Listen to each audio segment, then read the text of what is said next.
Lucas Kapitulo 13.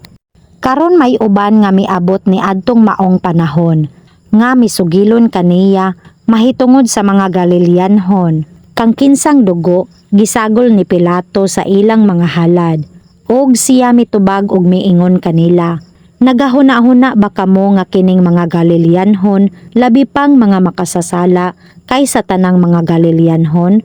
Tungod kay sila nagantos niining mga butanga? Nagaingon ako kaninyo, dili, apan gawas kung kamo mahinulsol, mga matay kamong tanan sa mauusab nga pagkaagi. Kung kadtong mga napulo og 8, nga hingpukanan sa tore sa Siloe, og mipatay kanila. Nagahuna-huna ba kamo, nga sila labi pang mga malapason kaysa tanang mga tao, nga nagapuyo sa Jerusalem? Ako nagaingon kaninyo, dili, apan gawas kung kamo maghinulsol, mga matay kamong tanan sa mauusab nga pagkaagi. Og misulti siya ni ining sambingay. Usa ka tawo may usa ka higera nga gitanom sa iyang parasan, og miabot siya nga nagapangita og bunga niini, og wala makakaplag.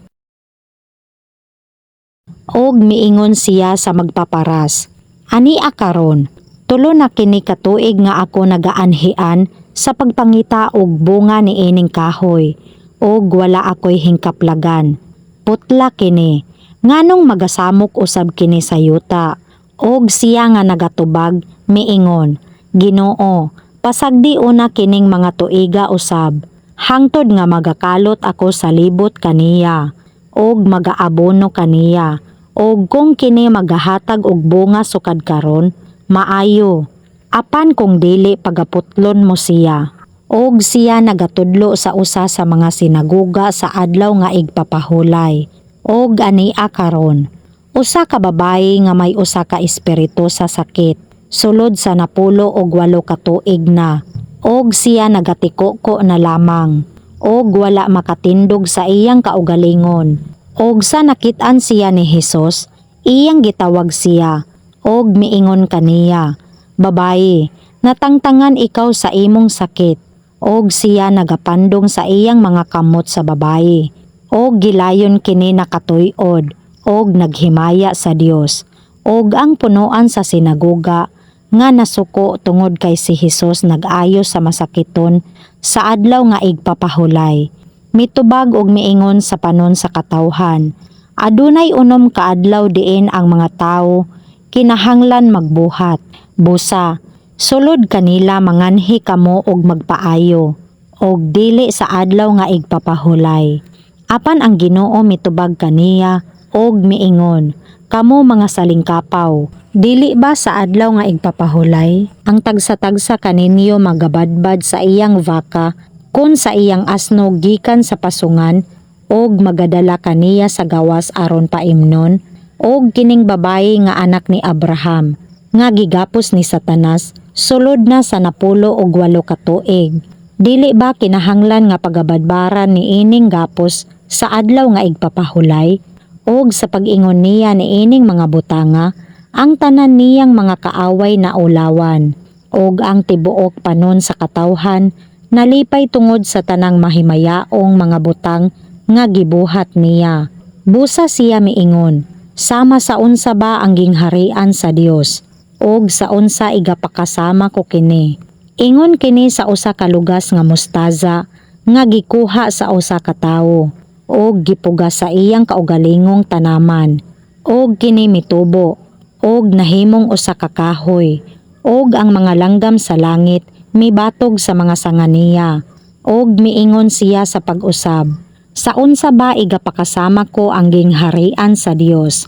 Ingon sa libadora nga gikuha sa usa ka babayi, gisakot sa 3 ka takos sa harina, hangtod ang tanan ming tubo, og siya mipadayon sa iyang paglakaw nga nagaagi sa mga lungsod og kabalangayan, nga nagapanudlo og nagapanaw paingon sa Jerusalem. Og usa kanila miingon kaniya, Ginoo, diriyot ba lamang ang maluwas? Og siya miingon kanila, panlimbasog kamo sa pagsulod sa pultahan nga masigpit, kay nagaingon ako kaninyo, nga daghan ang nagapaninguha sa pagsulod og dili makahimo.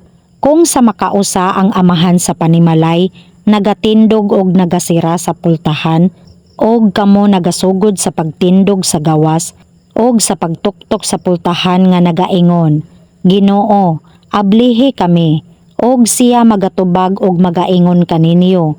Wala ako mahibalo kung diin kamugikan. Unya magasugod kamo sa pag-ingon. Sa imong atubangan na nagpangaon, og na nagpanginom kami, og ikaw nagpanudlo sa among kadalanan, og magaingon siya, isulti ko kaninyo nga wala ako mahibalo kung diin kamugikan. Pahalayo kamo kanako, tanan kamo nga mga mamumuhat sa kadautan. Didto mahitabuon niya ang paghilak og ang pagkagot sa mga ngipon. Nga inyong makita si Abraham og si Isaac og si Jacob og ang tanang mga manalagna sa gingharian sa Dios, og kamo pag-aabugon ngadto sa gawas. Og sila moabot gikan sa sidlakan og sa kasadpan, og gikan sa amihanan og sa habagatan, og magalingkod sa gingharian sa Dios. Og ania karon, may mga manghiulahi nga manghiuna, og may manghiuna nga manghiulahi.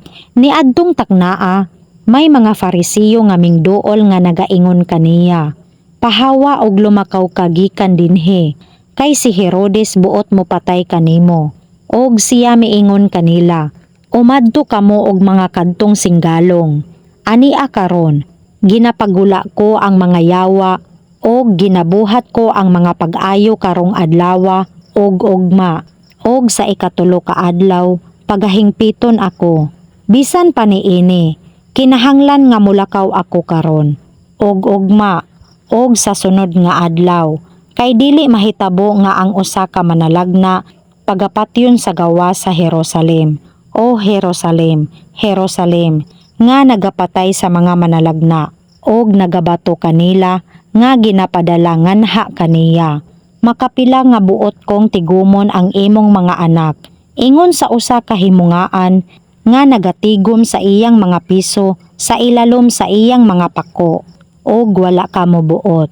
Ania karon, ang inyong balay gibiyaan kaninyo nga mamingaw, og nagaingon ako kaninyo nga kamo dili makakita kanako hangtod nga magaingon kamo, bulahan ang nagaanhi sa ngalan sa Ginoo.